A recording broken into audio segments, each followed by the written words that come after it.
Selain itu, ada pula masyarakat pemulutan yang dipercayai dapat berubah menjadi buaya ketika mereka terjun ke sungai.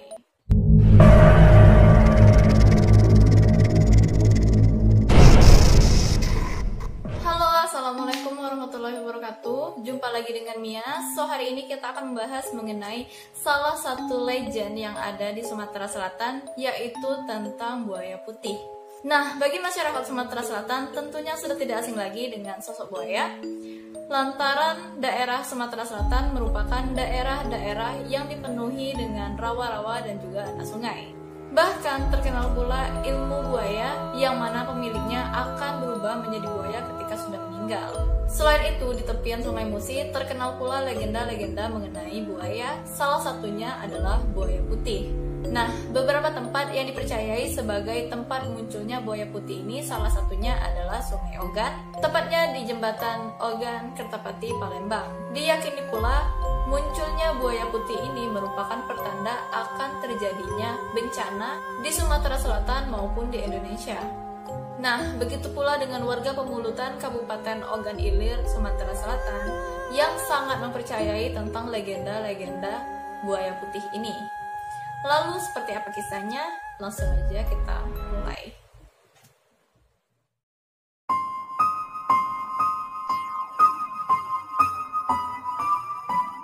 Menurut legenda yang berada di masyarakat Pemulutan, nama Pemulutan berasal dari kata pulut atau getah dari pohon karet yang tumbuh di kawasan Pemulutan. Nah, pada masa kejayaan pemerintahan Kerajaan Sriwijaya, pada saat itu sang raja ingin mengadakan sebuah perayaan. Namun, raja tersebut menginginkan pesta perayaan tersebut dirayakan di luar kerajaan. Akhirnya dipilihlah kawasan Pemulutan. Nah, pada saat kawasan tersebut sudah dipilih, lalu diperintahkanlah oleh raja segerombolan prajurit untuk berlabuh ke sana menggunakan perahu, karena pada saat itu transportasi umum yang digunakan merupakan transportasi air. Nah, pada saat di perjalanan, para prajurit ini dihalangi oleh segerombolan buaya, sehingga mereka pun membatalkan niatnya untuk berlabuh di kawasan Pemulutan dan memilih tempat yang terdekat. Namun, lagi-lagi di tempat tersebut juga mereka dihalangi oleh segerombolan buaya-buaya yang lain, sehingga akhirnya rombongan prajurit tersebut memilih untuk pulang. Nah, karena penasaran, beberapa waktu kemudian sang raja pun beserta pasukannya kembali ke tempat tersebut untuk melihat keadaan di sana. Tapi, lagi-lagi mereka pun dihalangi oleh segerombolan buaya-buaya yang ada di sana. Nah, para penduduk pun yang mengetahui tentang keinginan pasukan kerajaan tersebut mengatakan bahwa buaya-buaya yang menghalangi mereka itu biasanya akan berjemur di daratan pada siang hari, dan mereka pun menyarankan agar pasukan kerajaan menaklukkan buaya-buaya tersebut dengan menggunakan pulut atau getah dari pohon karet tadi. Nah, akhirnya ide dari penduduk ini diterapkan oleh pasukan kerajaan, sehingga buaya-buaya yang menghalangi mereka tadi berhasil mereka taklukkan dengan menggunakan getah dari pohon karet. Nah, inilah asal mula nama Pemulutan dari pulut, kemudian pengucapannya berubah menjadi Pemulutan. Pada malam harinya, penduduk-penduduk itu pun dihantui dengan mimpi tentang buaya-buaya yang ditangkap tadi. Dalam mimpi mereka, diusulkan bahwa buaya-buaya tersebut jangan sampai disakiti, namun diusir saja oleh orang yang ahlinya ke tempat yang lain. Lantaran mimpi itulah, pada keesokan harinya, buaya-buaya yang telah ditangkap tadi dilepaskan dan diusir ke tempat lain agar tidak mengganggu pasukan kerajaan dan juga penduduk sekitar. Nah, bermula dari legenda inilah kawasan Pemulutan dikenal dengan pawang buayanya. Bahkan, lambang gerbang masuk desa Pelabuhan Dalam pun merupakan buaya.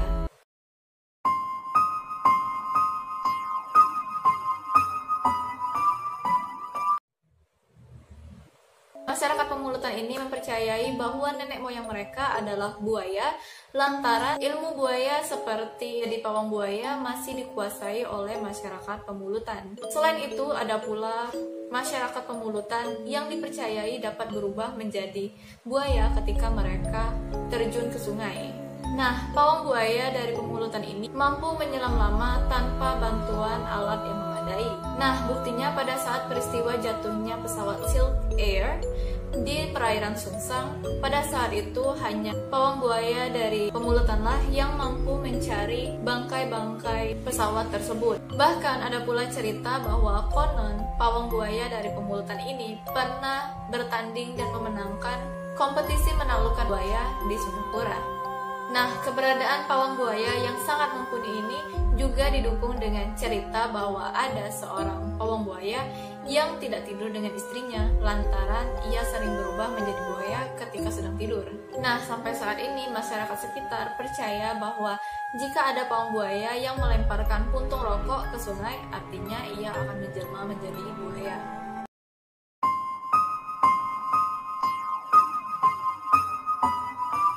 Pada abad ke-16, Raja Palembang bingung bagaimana mengatasi buaya-buaya yang sangat ganas dan dapat mengancam nyawa penduduknya. Sehingga dipanggillah seorang pawang dari India.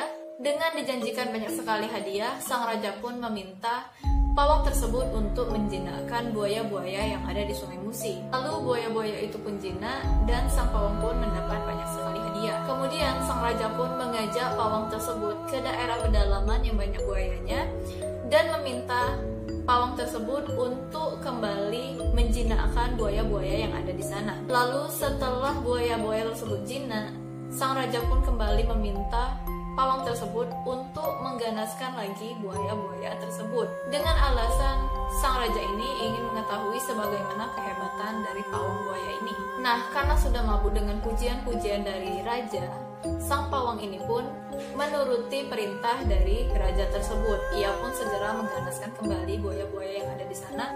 Dan seketika buaya-buaya tersebut kembali mengganas, ketika dilemparkan ayam, buaya-buaya tersebut pun langsung saja menyantap ayam-ayam yang diberikan dengan sangat ganas.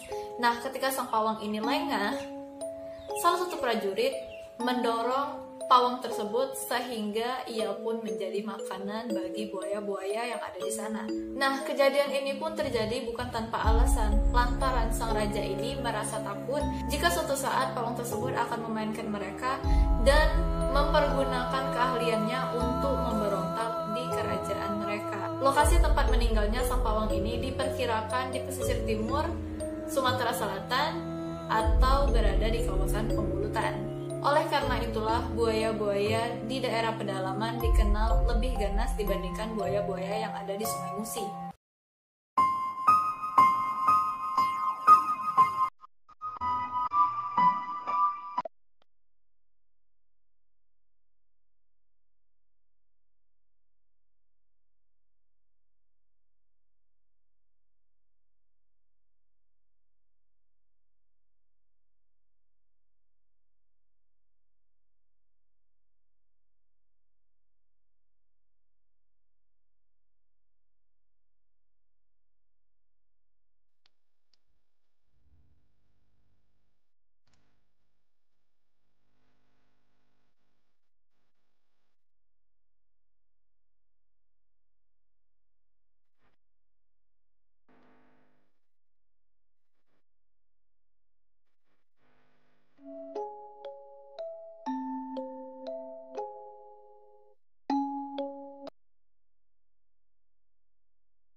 Oke guys, jadi itu aja ceritanya. Bagaimana menurut kalian?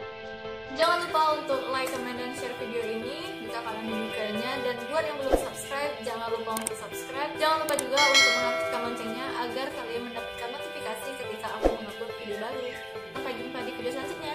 Bye bye.